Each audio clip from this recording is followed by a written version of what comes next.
मग काय हडपसर जवळून 15 ते 20 किलोमीटरच्या अंतरावर लोणी नावाचा एक गाव आहे बरं का. आता त्याच गावात आहे मी. तुम्हाला माहिती का, दुपारचे 2 वाजले आणि मी जेवणच केलं नाहीये. चला म्हटलं यार थोडंफार ज्यूस पिऊन घ्यायचा आता. मग काय ज्यूस पिल्यानंतर आता बघत होतो मी बसची वाट बर का. आणि आजोबा मला कंपनी देत होते बर का. मग काय 1 घंटा बसल्यानंतर फायनली आमची बस आली आणि आम्ही सगळेजण त्या बसमध्ये बसलो.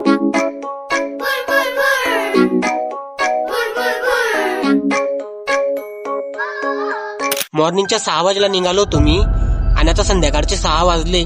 म्हणजे पूर्ण दिवस माझा चालला गेला त्यामध्ये. पण मजा आली यार आजच्या ब्लॉग मध्ये. मंदिराचा परिसर आणि हे मंदिर खूप जास्त क्यूट आहे यार, काय सांगू तुम्हाला. मंदिराच्या आतमध्ये आरती चालू होती आणि मी बाहेर चिंच खात होतो. मंदिराच्या आतमध्ये जाण्याची वेळ आली आणि मला समजत नव्हतं बरं का काय बोलायचंय. पण यार कन्फ्युज होतो मी की नेमकं बोलू काय. आणि आता व्हॉइस ओव्हर करतोय ना, मी कन्फ्युज आहे की बोलू काय यार, मला समजतच नाहीये.